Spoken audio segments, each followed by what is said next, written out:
Have you ever felt sorry for someone? To the point where those feelings start to shift into something else? Jason never meant to cross a line. But his mother-in-law, Susan, seemed so unhappy in her marriage. He saw her quiet strength, her hidden beauty, and he just wanted to offer her some kindness. But kindness can be a dangerous thing, especially when it blooms in the shadows of a forbidden attraction. This is the story of a secret love affair that will challenge everything you thought you knew about right and wrong. Family, and the price of happiness. Get ready to dive into a tale of hidden desires and the complexities of the human heart. Make sure you've hit that subscribe button and rung the notification bell, because you won't want to miss a single episode of this gripping story. Jason often felt uncomfortable and indignant at his father-in-law's harsh treatment of his wife and daughter. But Emily, his wife, would say, "Don't worry about it, honey. Dad only acts tough with Mom because she's too nice to stand up for herself. With me, it's different. Once I put my foot down, he doesn't dare to mess with me. Mom's just used to it. Whatever Dad says, she just goes along with it." Jason couldn't fathom the extent of Susan's fear of her husband. Although he listened to his wife, Jason still felt sorry for his mother-in-law. He noticed that whenever Richard was nagging her, even though Susan didn't talk back, she didn't look happy, especially when he acted that way in front of them. Jason felt sympathetic and often tried to cheer her up discreetly with humorous remarks or by helping her with small chores around the house. Susan understood her son-in-law's kind intentions and was grateful, but she would say shyly, "Don't worry about me so much. People will see and laugh at you. It's no big deal. Mom, we only visit you and Dad once a week. I enjoy helping you out. What's there to laugh about?" Susan glanced towards the living room where her husband was having tea. "I'm afraid your father-in-law will scold us. You know what he's like. I'm so miserable." Jason frowned. "I can't understand your husband at all." He threw his hands up in the air. "I give up." Susan chuckled, looking at Jason without responding, which made him laugh along. She enjoyed these moments. She felt like she had an ally who understood her. She was very fond of Jason. To show her affection, especially during those times when Richard was excessively harsh towards her, Susan would invite Jason over for lunch. Sometimes, when her husband was away on business trips for a few days, she'd say, "Instead of eating out, why don't you come over? I'll cook you lunch. Your office isn't that far anyway." Then, lowering her voice, she'd add, "But, don't tell Emily's father, okay?" She hesitated for a second before continuing, "Actually, it's okay. No need to tell Emily either." Jason smiled to himself, knowing that his mother-in-law was not only afraid of her husband but also of her own daughter. Although there was nothing wrong with cooking for her son-in-law, Susan was afraid Emily might disapprove. Jason raised his hand. "I swear I'll keep it a secret for life." They both laughed lightheartedly. Thanks to these moments, the relationship between mother-in-law and son-in-law became increasingly comfortable. Susan was delighted. Being shy and timid, she didn't have many close relationships. Yet, for some reason, she felt a close connection with her son-in-law. When Jason came over for lunch, she would often confide in him, sharing thoughts and feelings she couldn't express to her husband or daughter. After all, the age gap between them wasn't too significant, making it easy for them to connect. One day, when Jason and Emily were visiting, an incident occurred. Susan, feeling hurt after being scolded by her husband in front of her daughter and son-in-law, stormed upstairs. Jason, feeling sympathetic, went to look for her. He found her standing on the balcony, her face etched with sadness. He approached her from behind and gently put his arms around her. Unable to contain her emotions, Susan turned around and buried her face in Jason's chest. Sobbing uncontrollably, he comforted her until she calmed down. A moment later, Susan was startled to realize their position was inappropriate. What if her husband or daughter came out to the balcony and saw her in Jason's arms? What would they think? She tried to pull away from him. At the same time, Jason also recognized the unusual nature of the situation. Forgetting for a moment that she was his mother-in-law, they both froze for a moment until Emily's voice calling from downstairs made them quickly let go of each other and leave the balcony. The incident left Jason feeling confused for days. He realized that because Susan had married and had a child very young, she was still in her late 30s and maintained a youthful appearance. Her husband didn't allow her to wear makeup or take care of herself properly. so she appeared rather plain and unkempt. But upon closer look, she still possessed a certain charm. Her slender figure, though thin, had a delicate allure, and that was the type of woman Jason preferred. Jason realized that now, when he looked at Susan with a man's eyes, he couldn't help but find his mother-in-law attractive. Unlike Emily's outgoing and confident nature, Susan's passivity and submissiveness ignited a desire in him to conquer and claim her. However, he knew he shouldn't rush things and needed to be patient and wait for the right opportunity. With that goal in mind, Jason went out of his way to pamper and court Susan discreetly. Much to her delight and embarrassment, she constantly reminded him to be careful not to let her husband notice his special treatment towards her.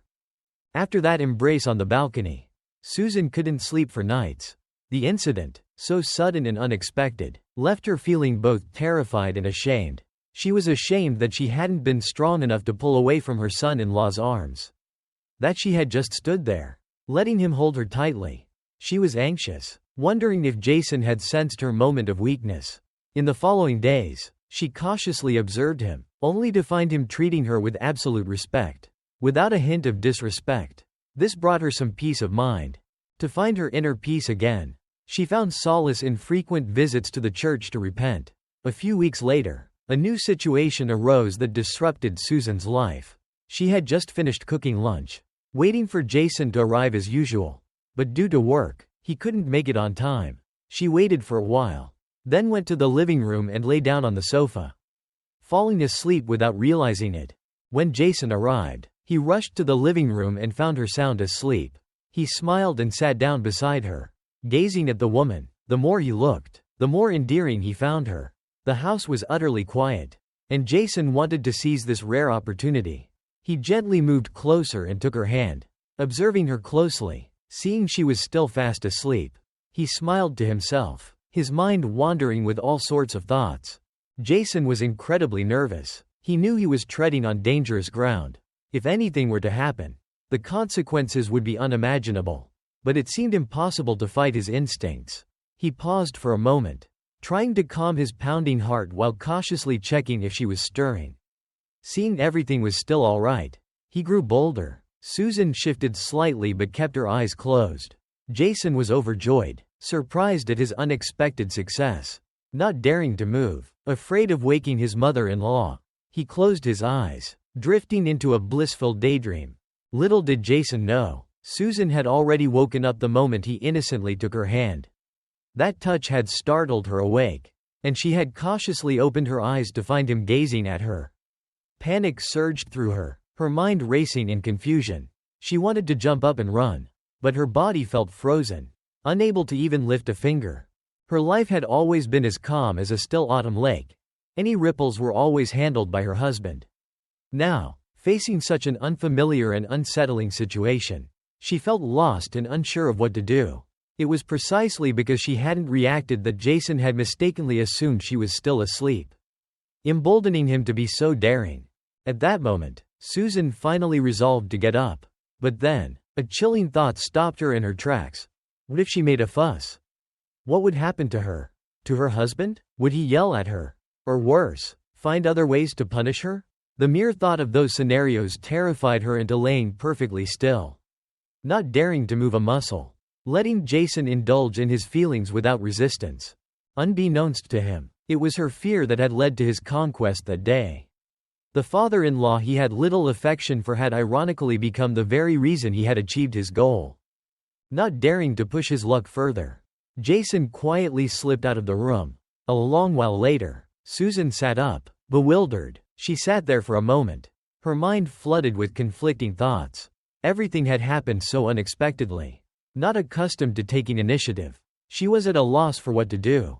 In the end, she chose to bury her head in the sand like an ostrich, avoiding reality. Oh well, she thought to herself. Man proposes, God disposes. What will be, will be. Despite her thoughts, Susan couldn't help but blush whenever she saw Jason again.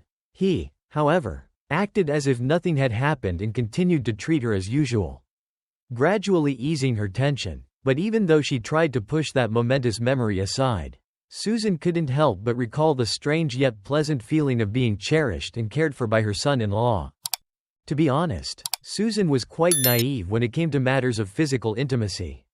She had practically zero experience. Growing up, her family had provided almost no education about such things. She had gotten married at the tender age of 17, barely out of her teens. And her husband wasn't much older. They had explored marital relations purely out of instinct. Richard had never been particularly interested in intimacy when the need arose. He performed his duty mechanically, devoid of any emotion. Susan had never experienced even the slightest pleasure from it. This encounter with her son-in-law was the first time she had felt a glimmer of enjoyment. She didn't feel truly guilty because, in her mind, infidelity only occurred if she allowed another man to cross the ultimate line. Since that hadn't happened, it couldn't be considered a sin. This reasoning might seem difficult to believe, but it was the reality for a woman who had lived a sheltered life with limited knowledge of the world. As for Jason, he was quite pleased with how things had unfolded. He was experienced enough to know that Susan had been awake that day. He wasn't surprised by how easily she had succumbed. After all, their recent conversations and her sharing of her innermost thoughts had given him a glimpse into her naivete. He just knew he had to be patient and eventually, he would have the opportunity to take things further with her. That opportunity presented itself when he and Emily stopped by his in-laws' house after work. As they usually did every Friday. Finding his father-in-law alone in the living room, watching TV, Jason greeted him and asked about his wife's whereabouts. Richard nonchalantly replied, "She said she had a headache and is resting in our room. She doesn't want to come down." "Okay, I'll go check on her then," said Jason. Entering the room, he found Susan flustered and embarrassed. She tried to sit up, still in her pajamas, her hair disheveled, adding to her self-consciousness. Moreover, being alone with Jason in her private room made her uncomfortable. Ever since that day on the sofa, she'd been avoiding him, afraid to face him. Jason smiled and walked over, sitting on the edge of the bed next to her, making her even more flustered. "Jason? Is there something?" she stammered, wanting to take full advantage of her vulnerability. Jason lowered his voice and said, "Don't worry, Mom, it's okay, just relax." Susan, startled, covered her face with her hands, too ashamed to look at him. What is it?" "Shush, keep your voice down, Dad might hear us," whispered Jason, putting on a reassuring smile. He didn't wait for her to respond. Knowing that time was of the essence, he decided to seize the moment. Jason, experienced with women and knowing what they needed to feel happy, sensed her anxiety had dissipated.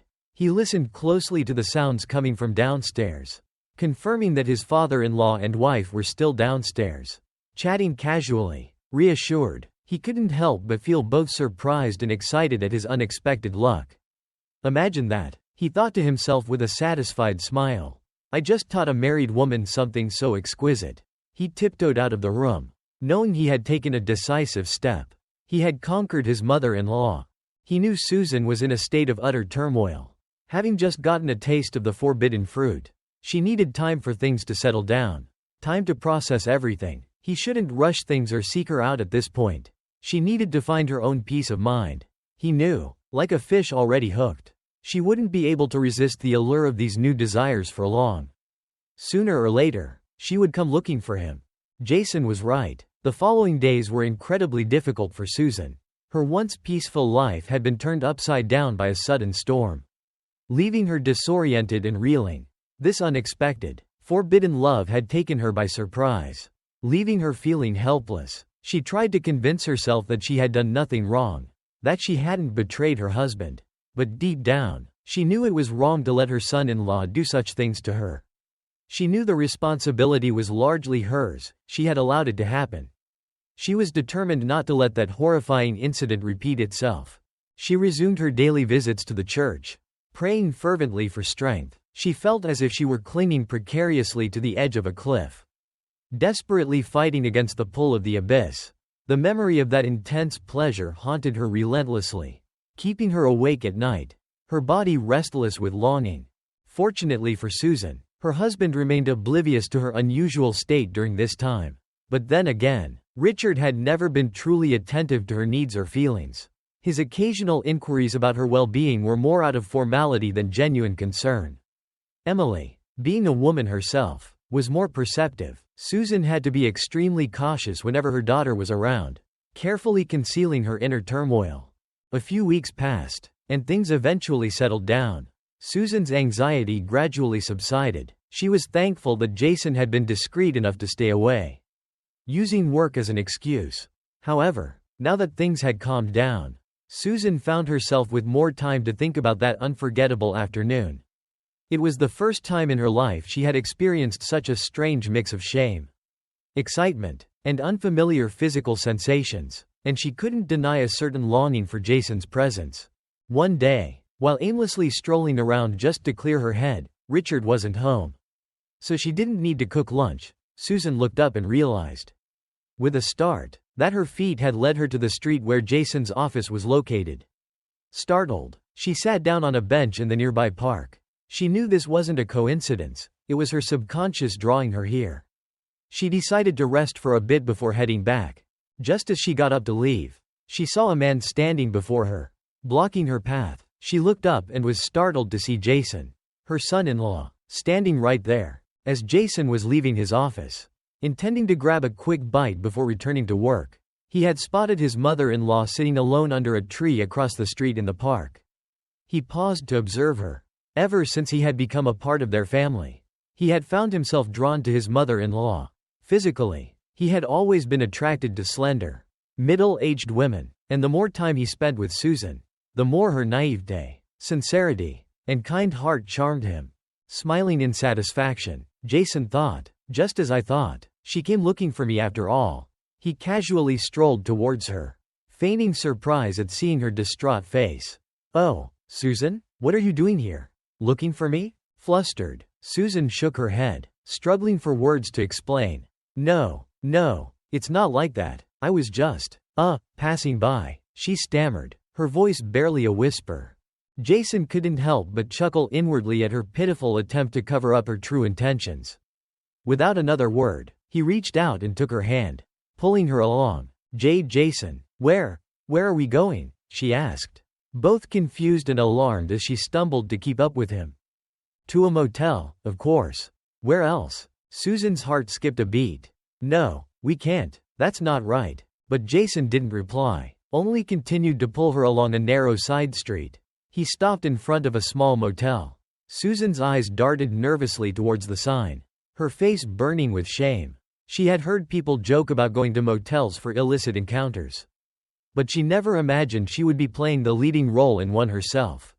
She wanted to pull her hand away, to turn and run, but her feet seemed to move of their own accord, following Jason's lead. Accustomed to being passive and obedient to her husband, Susan was ill-equipped to assert herself. She trailed behind Jason like a shadow as he quickly signed the registration form the clerk pushed towards them. She lowered her head, afraid of the clerk's scrutiny. In truth, Jason was a regular here, often renting an air-conditioned room for a few hours of afternoon delight. The clerk barely looked at them, let alone judged. The moment they entered the room, Jason pulled Susan into his arms. He didn't want to waste time with sweet talk, afraid she might change her mind. Understanding her personality, he knew he had to act quickly, to sweep her off her feet before she had a chance to overthink things. Just as he had anticipated, when pushed beyond her limits, Susan became easily flustered, and in her confusion, she would simply surrender, letting the situation dictate her actions. Jason used this to his advantage. All Susan could do was whisper weak, No, we can't do this, her voice trailing off into a muffled sob. She turned her head away, her cheeks flushed crimson with a mixture of shame and desire. Though she didn't voice them, her feelings were clear. Sensing her surrender, Jason knew he could take his time. His mother-in-law had been completely conquered. She was like a putty in his hands, ready to be molded to his desires. Susan, stealing a glance at Jason, noticed he wasn't being manipulative or taking advantage of her confusion. This eased her guilt. Jason, on the other hand, congratulated himself on his success. He had a weakness for women like Susan. Her slender figure was his type. Unlike most men, he preferred slim, even delicate women. His wife Emily, although similar in physique, possessed a completely opposite personality. Where Emily was assertive and proactive, Susan was passive and submissive. In the end, Jason realized he preferred Susan's personality more. Reaching out to brush a stray strand of hair from his eyes, A wave of shame washed over Susan as she realized both she and Emily were essentially sharing a man. This unexpected surge of guilt was evident on her face. Jason, sensing something amiss, held her gently. Susan leaned against him, sighing in contentment. "What's wrong, Susan?" he asked softly. After a while, Susan hesitated, then haltingly confessed her feelings. Jason was taken aback, amused by her naivete. To think this is how she views infidelity, he thought to himself. She's one of a kind. But I care about her too much to judge. Turning to her with a reassuring smile, he said, "Don't worry, I'll respect your feelings. I only want to make you happy, not make things difficult for you." Susan, relieved and touched, nuzzled her head against him. "Can you stay with me until this evening?" asked Jason. Susan nodded. "Yes, Richard is away on business all day." Jason pulled out his phone and called his office, asking for the rest of the day off. Turning back to Susan, he smiled. "There, now I have all afternoon to take care of you.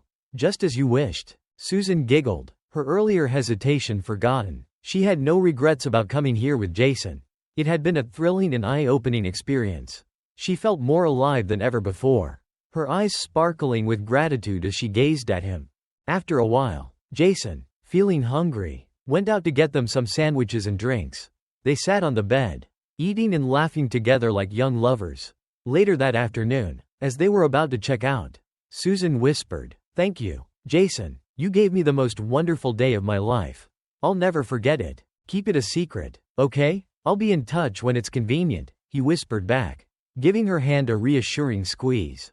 "When will I see you again?" she asked, her voice small. Susan was overjoyed. She spent the next few days walking on air, keeping up her usual facade around her family while her heart sang with a newfound joy. Life seemed brighter, more colorful. She had stumbled into a whole new world, a secret garden of forbidden pleasures. The experience had been exhilarating, and Susan was grateful to Jason for showing her such happiness.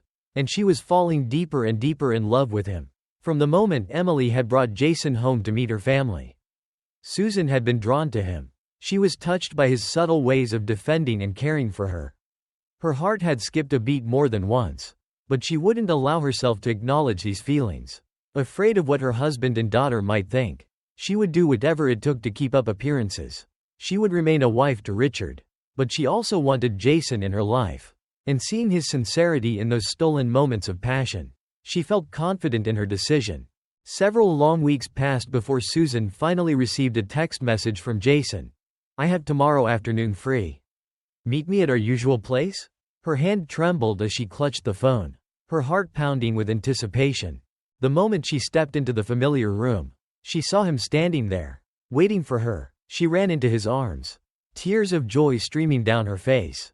Jason, moved by her display of affection, held her close. He hadn't pursued his mother-in-law for just a fling. He genuinely cared for this woman, captivated by her beauty and personality. He was a man who enjoyed his freedom.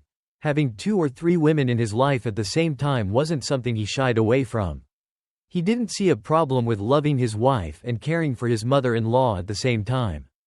Sensing Susan's emotional state, he held her gently, choosing conversation over immediate passion. Jason understood women. He knew exactly what they wanted to hear. As she snuggled against him, listening intently, Susan whispered in his ear, "Jason, maybe we should drop the mom and son act when we're alone." Jason chuckled inwardly. Truth be told, the age gap between them wasn't that significant. Keeping up the pretense of a mother-son relationship now that they were intimate seemed rather absurd. "So, what do you suggest, Susan?" he asked gently. "How about we call each other by our names?" Susan blushed, unsure if he would agree. "I kind of like the sound of that," said Jason after a moment, a slow smile spreading across his face. "I'm really thirsty. How about a glass of juice?" he asked. "Of course, darling, let me go get us some," Susan said happily. As she headed out, Jason called after her, "Remember, this stays between us. We have to be careful not to slip up in front of your family. They'd never understand." Susan blew him a kiss. "Don't worry, Jason, my lips are sealed. When we are alone, I am yours, but at all other times, remember, I'm still your mother-in-law." She giggled, then added, I'll be the most obedient companion you could ask for when we're alone together. But out there, she pointed towards the door. You better show this mother-in-law some serious respect. But if you're too much of a tyrant, like some kind of wicked stepmother, I'll have my revenge once we're back home. Jason teased, pulling her closer. Susan burst into laughter before heading out to get their drinks. Their bond deepened with each stolen encounter. But Jason's initial worries never materialized. Susan, naturally reserved and discreet, effortlessly maintained her role as the perfect mother-in-law whenever her family was around. However, when alone with Jason, she was encouraged to embrace her true self. He coaxed out a side of her that had been suppressed since childhood. At home, she rarely spoke, but with Jason, she would chatter away, sharing every detail of her day. He encouraged her to break free from her self-imposed constraints and blossom. Susan knew she was lucky to have met him. He had shown her a whole new world, filled with joy and excitement. She cherished every new experience and was incredibly grateful for it all. With each passing day, her love for him grew stronger. This was her first love, her only love. Her relationship with Richard was one of obligation, not passion, but she was a realist. She didn't demand a complete life change. She was content to continue her mundane existence with her husband, as long as she could have Jason in her life as well. This acceptance of her unconventional situation allowed Susan to lead two separate lives. One with her husband and one with her lover, without guilt or conflict. In fact, a curious side effect of this affair was a marked improvement in her marriage. One night, perhaps dreaming of Jason, Susan had been unusually affectionate towards Richard. To her surprise, he responded positively. From then on, he treated her with more respect, becoming less critical and more appreciative. One afternoon, while basking in the afterglow of Jason's tender lovemaking, Susan, overwhelmed with emotion, whispered, "Jason, I'm so lucky to have you.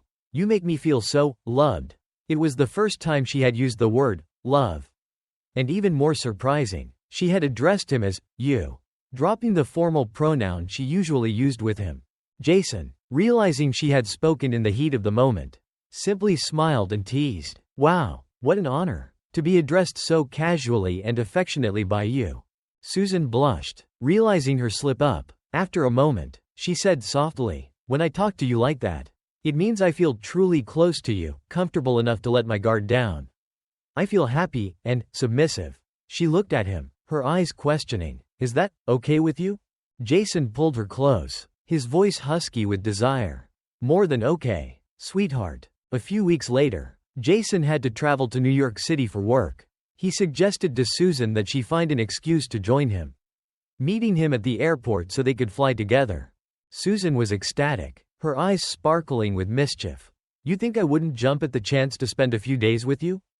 Don't you dare die on me before we have a chance to really enjoy ourselves." She wiped a stray tear, laughing. "Besides," she added, her voice more serious, "it's easy to find an excuse. Every year I go back to my hometown to visit my ancestors' graves. I just need to tell Richard I'm going there. He'll never suspect a thing." Their 3-day trip to New York was pure bliss for Susan. It was the first time they were together openly, without fear or secrecy. Jason introduced her as his wife wherever they went, much to her delight. During the day, Jason took care of business while Susan explored the city, a place she had never visited before. In the evenings, he would take her out for delicious meals, Broadway shows, and of course, their nights were spent in the intimate privacy of hotel rooms. This time, being openly together, without the need for secrecy, filled Susan with a joy she hadn't known possible. As the sounds of the bustling city faded outside their window, Jason held Susan close, both of them drifting off to sleep, their hearts beating in unison, a symphony of forbidden love. At that moment, they were the only two people in the world. Outside, a gentle rain began to fall, the rhythmic patter of raindrops on the leaves a soothing lullaby. Jason tightened his embrace, and they drifted off to sleep, oblivious to everything but the joyous symphony of their hearts beating as one. Theirs was a love deemed forbidden by society, a love painted in hues of secrecy and passion, whether one chooses to admire its beauty or turn a blind eye to its unconventional nature. There's no denying its power, its ability to transform lives in unexpected ways. And so, dear listeners, we come to the end of our story. Thank you for joining us on this journey of forbidden love. Until next time, farewell.